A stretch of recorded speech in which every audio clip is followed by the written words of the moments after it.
Apa perlu meranting angkat senjata?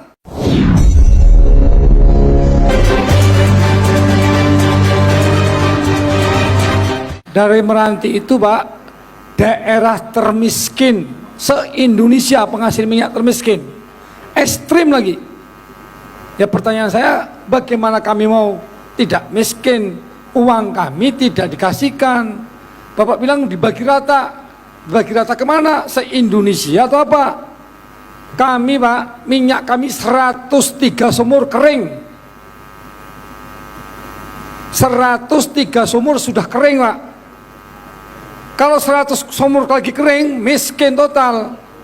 Kami tidak perlu bantuan dari provinsi, dari pusat. Serahkan aja duit minyak kami, ada selesai itu lah. Kalau itu tidak diserahkan, ini kan bagian Pak, ikut aturan pembagian.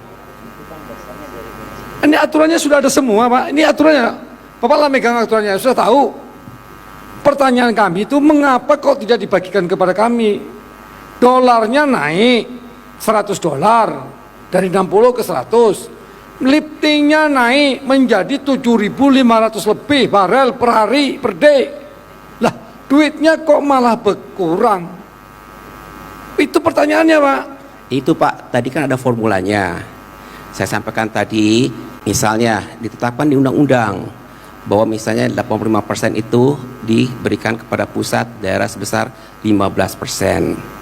Kemudian bukan hanya daerah penghasil, tapi juga diberikan namanya daerah pemerataan. Ada pembagian untuk jadi dinikmati oleh daerah-daerah lain di sekitar. Tapi makanya juga konsep DBA sawit juga seperti itu. Nggak semuanya itu akan diberikan kepada daerah penghasil. Kami daerah perbatasan Pak. Jangan salah Pak, semuanya kami lengkap. Kami cuma tidak mengelola saja. Itu Pak, jadi formulanya seperti itu kalau ditanya. Jadi kalau soal angkanya, kami menerimakan data dari SDM, berapa liftingnya, berapa ininya itu dari SDM semua.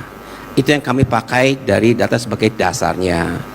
Kemudian kita menggunakan semua clear kok Pak, ada formulanya. Itu maksudnya Pak. Pak, kami dulu cuma 3.000 sampai 4.000 liter barel per day-nya Pak. Sekarang sudah hampir 8.000. Naiknya itu signifikan. Makanya kalau tidak naik signifikan, tadi kan pertanyaan saya, Bapak keluarkan aja, jangan dibor minyak kami. Kayak gitu kan, pertanyaan saya kan termasuk itu bagiannya. Kalau misalnya tidak naik, tidak ada penambahan, ini tahun ini 15 sumur, 13 sumur dibor. Ini 2023 mau nambah 19 sumur. Target daripada SKK Migas 9.000 barel per day. One day 1 million. Nah, kan udah ada ketentuannya. Sekarang kami naik. Di Riau ini mungkin kami Pak yang paling banyak sekarang dibornya. Tapi pertanyaannya, mengapa duit kami tak dibalikkan? Tadi kami sampaikan itu formulanya seperti itu Pak. Bukan hanya diberikan kepada penghasil, kebijakan di Undang-Undang KPD yang baru itu menggariskan bahwa dinikmati bukan hanya oleh daerah penghasil, tapi juga daerah yang berbatasan, daerah yang pengolahan, dan daerah lainnya untuk sebagai pemerataan. Jadi kalau berdasarkan formula pasti kami bayarkan. Jadi Pak, saya sudah punya kayaknya. Izin Pak Bupati. Sebentar Bu, ini karena kami daerah miskin. Kalau kami kaya, kami biarkan aja. Mau ambil 10 triliun pun nggak apa-apa. Kami daerah miskin, daerah ekstrim. Jadi kalau daerah miskin ada minyak, Bapak Ibu ambil, uangnya entah dibawa kemana, pemerataan kemana. Seharusnya kami ini yang menjadi prioritas, karena Pak Jokowi 2024 wajib 0%. Bagaimana kami mau membangun rumahnya, bagaimana kami mau mengangkat kemiskinan orang, nelayannya, petaninya, buruhnya. Bapak mau tahu, akibat pandemi COVID, warga Meranti nggak bisa pergi ke Malaysia.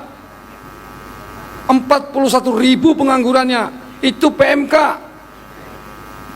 Pertanyaan, mengapa uang kami dulu 114, 14, sekarang 115, naiknya cuma 700 juta saja. Kami naik per triwulan 3 naik 6%. Dihitungkan bulan 12 naik 20%. Berarti minyaknya tambah banyak. Di bor sekarang 7.800, hampir 8.000 barel per day. Ini orang SKK Migas yang ngomong di Bandung, Pak. Bukan saya ngomong asal-asalan. Lah pertanyaannya, lah minyaknya banyak, duitnya besar, lah dapatnya kok malah berkurang. Ini kenapa? Apakah uang saya dibagi seluruh Indonesia? Makanya maksud saya, kalau Bapak tak mau ngurus kami nih, pusat tidak mau mengurus Meranti, kasihkan kami ke negeri sebelah. Kan saya ngomong. Atau Bapak tak paham juga omongan saya? Izin Pak Bupati. Atau begini Bu, bentar Bu, apa perlu Meranti ngangkat senjata? Kan tak mungkin kan? Ini menyangkut masyarakat Meranti yang miskin ekstrim, Pak. Tadi kalau Bapak ngomong begini bagi rata, itu salah, Pak. Dibagi rata kemana? Kalau tidak bisa juga, nanti kita ketemu di mahkamah, Pak. Itu, Pak. Ya, kita tunggulah. Ada tidak nanti gugatan saya ke mahkamah. Kita lihat. Saya lagi nunggu Pak Tito. Karena Pak Tito adalah pembina saya selaku Menteri Dalam Negeri, pembina untuk kepala daerah. Terima kasih.